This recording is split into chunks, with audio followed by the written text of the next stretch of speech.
Assalamualaikum, perkenalkan nama saya Alifan Nisrina, saya dari kelompok 690 KKN tematik COVID-19 Universitas Syakwala tahun 2020.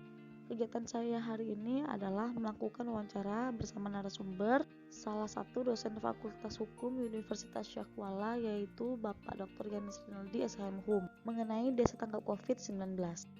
Jadi wawancara saya hari ini berdasarkan surat edaran Mendes nomor 8 tahun 2020. Desa tanggap COVID-19 adalah sebuah istilah yang diperkenalkan oleh surat edaran Menteri Desa, Pembangunan Daerah Tertinggal dan Transmigrasi nomor 8 tahun 2020. Desa tanggap COVID-19 sebenarnya untuk menjelaskan upaya pencegahan dan penanganan COVID-19 di setiap desa yang tujuannya untuk penguatan kesehatan masyarakat desa yang bersangkutan. Pada saat ini, posisi desa COVID-19 itu sangat dibutuhkan, mengingat COVID-19 telah menjelma menjadi pandemi global yang berdampak serius terhadap kesehatan masyarakat. Melalui desa COVID-19 ini, di setiap desa diharapkan dibentuk relawan desa lawan COVID-19.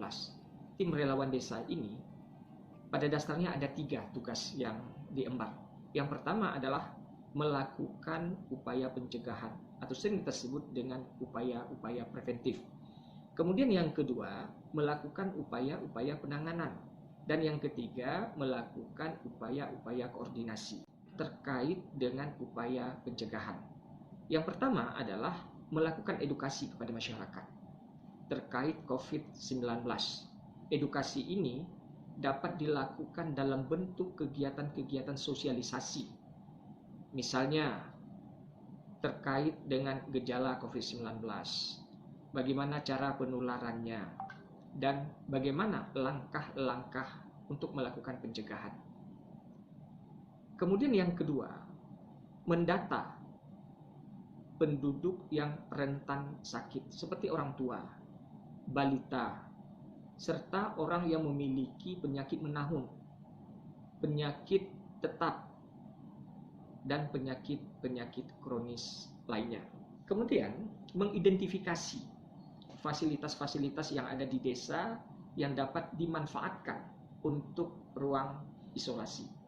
Langkah berikutnya adalah melakukan penyemprotan disinfektan dan menyediakan cairan pembersih tangan atau hand sanitizer di tempat umum seperti di balai-balai desa.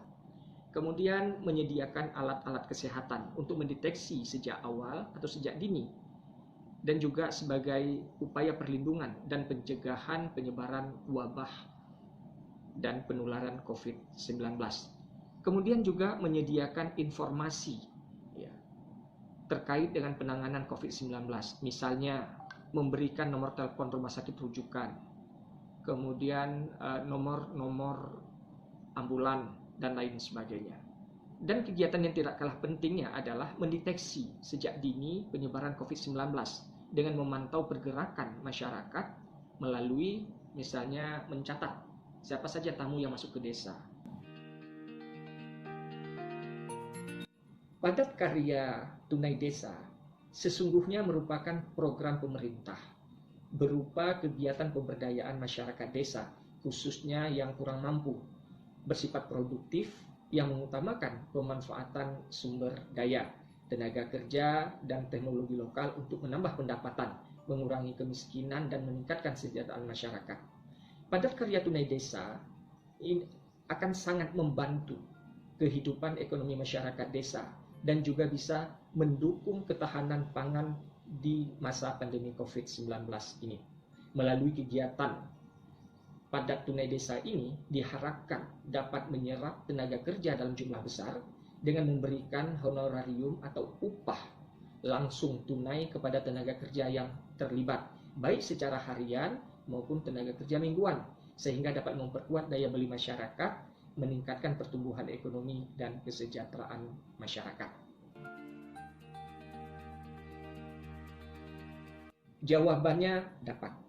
Penggunaan dana desa dalam pola padat karya tunai desa itu dilakukan melalui pengelolaan secara swakelola, serta pendayagunaan sumber daya alam, teknologi tepat guna, inovasi dan sumber daya manusia desa, seperti mempekerjakan masyarakat desa dalam pembuatan masker dan hand sanitizer.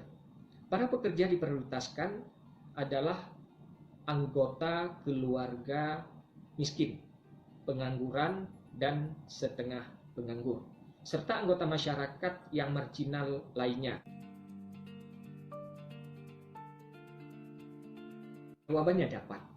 Surat Edaran Menteri Desa nomor 8 tahun 2020 menjadi dasar dan payung hukumnya.